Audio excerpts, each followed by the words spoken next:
this section is all about linear functions and slope.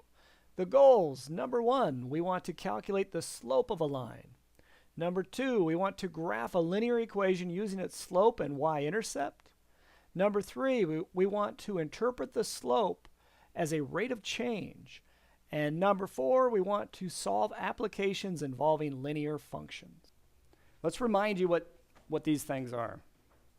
So slope, if you just want to express to somebody who's never had any math what slope is, a good word to use would be steep. How steep is a hill or a line, right?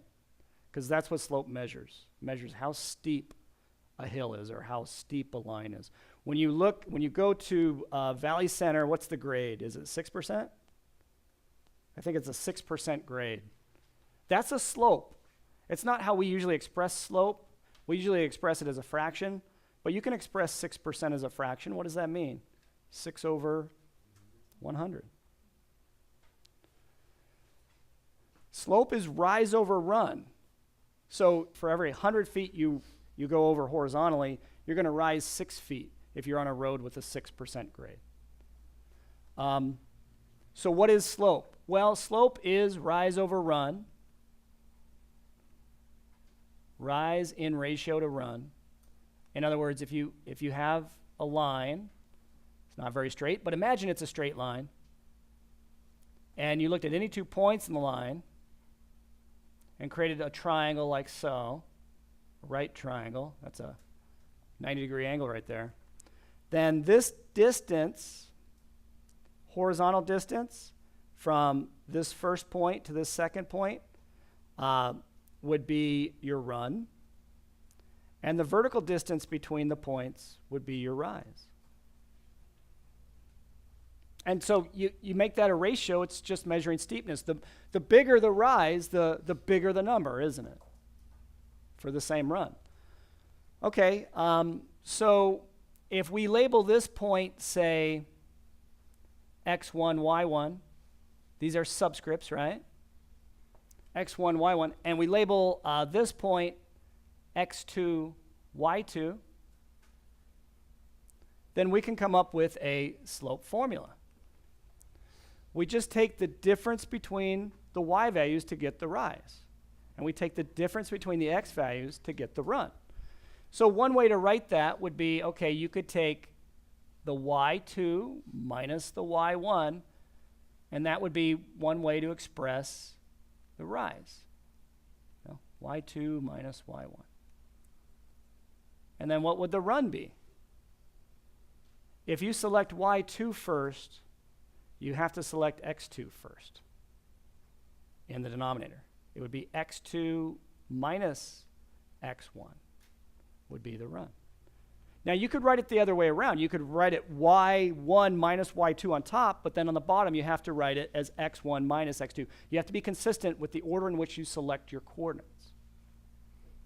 But you'll get the same answer either way.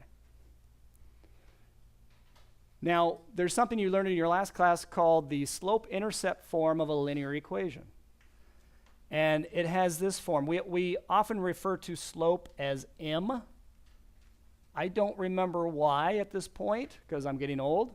I'm guessing that the word slope starts with the letter m in another language.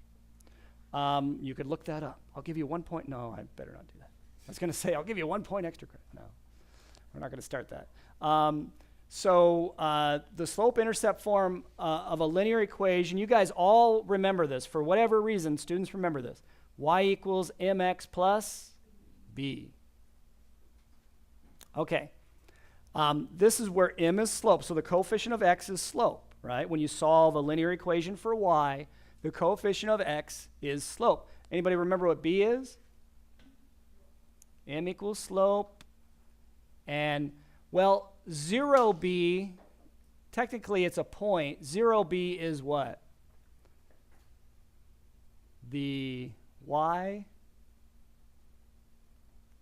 It's the y-intercept. Remember that? Yeah, you guys knew that. And we call that the slope-intercept form of a line. There we go.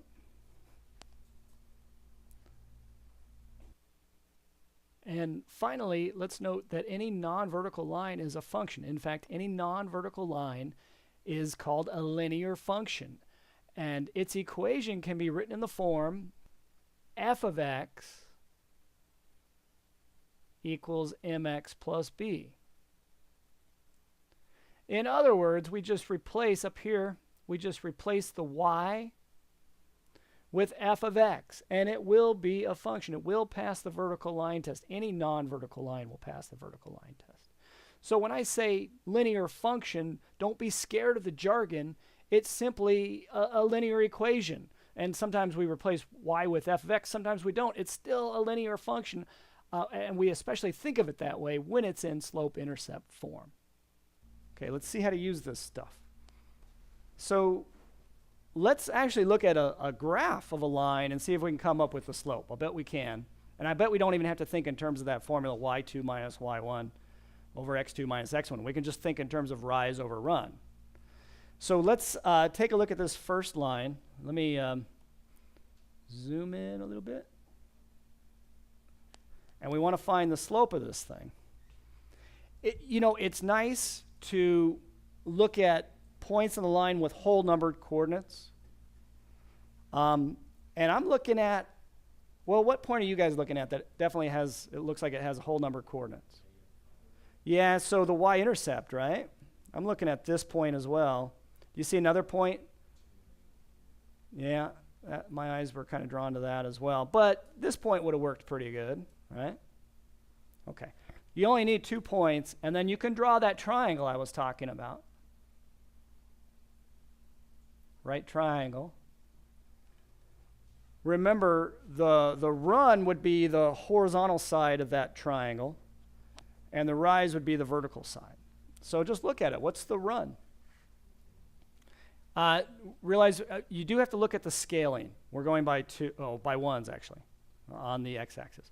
So that would be 2. The run would be 2, right? And then what's the rise?